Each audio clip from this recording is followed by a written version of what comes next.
Purchasing a home in today's market can be scary and a very fast-paced process. Here to make sure you have all of your ducks in the row is People's Home Equity Mortgage. Mr. Bruce, I almost switched those up and called you Mr. Peoples. That's okay. All right, Bruce, thanks for joining us. My question today for you is we've talked about working with a local mortgage company, talking with realtors. Today I want to dive into if you work with home buyers directly, homeowners directly, if someone's doing for sale by owner, or do they have to have a realtor representing them? Well, typically I would say if you're buying a house, you should have a realtor. Right. If you look at any business, when they're taking on a new endeavor, they bring in experts to advise them.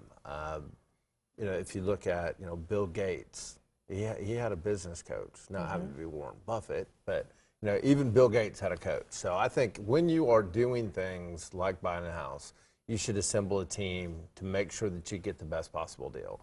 If you decide to buy from a owner directly, in some cases, if you have a realtor, that owner will work with them. Right.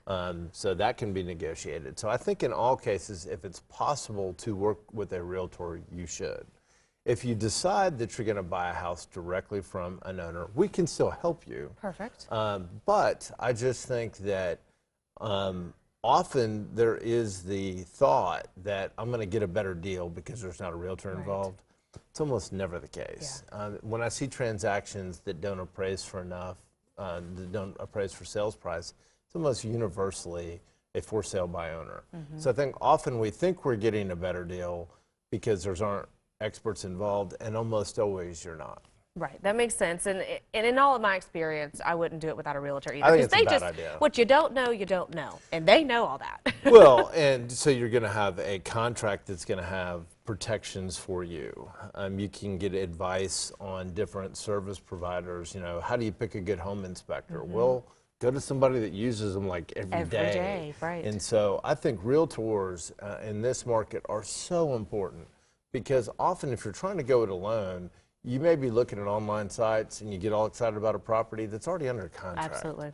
The other thing is realtors often know properties that are coming to market, but maybe they need a little TLC before they make it there. And so sometimes you can get a leg up on the competition because your realtor may have some good knowledge. Right. All right, Bruce, I want to ask this. If someone's looking to purchase a home this year, maybe they're concerned about their current credit situation. Maybe they have bad or not so great credit. Is that an issue, or are there things that can be done to maybe fix that? Well, I said, first of all, can it be an issue? Yes. However, it's kind of like when you know you have an issue, deciding I'm not paying attention to it never fixes it. Right. I see people all the time who take charge of their credit and get themselves to the American dream of buying a home. Happens all the time. Now, some situations can be fixed very quickly, and some can't. But I think what's important is to really understand it. I find a lot of people that will say, man, my credit's not very good, and it's just fine. Right. They're in great shape. They're in perfect shape. I find other people who think they're fine, and they're nowhere close to fine. So the important thing is to talk to a local lender. One of the things that people sometimes do is they look at sites like Credit Karma or some of these other sites, and they think that's my credit score. Well, it is if you're trying to apply for a credit card. It's not going to be if you're applying for a mortgage. Mortgage scores are going to be different. So you really need to have somebody take a look at it. But I would tell you, if you feel like you have bad credit, don't be embarrassed. I see it each and every day. And there's lots of people that we help advise on how to take some steps to get them to where they need to go. Key thing, don't be worried about your credit because he can help you either way. He has some tips to help bring your credit up also. We'll dive into those in a couple of weeks. Give them a phone call or visit them online 24/7 to get started or get any of your credit questions answered. We'll talk to you again soon.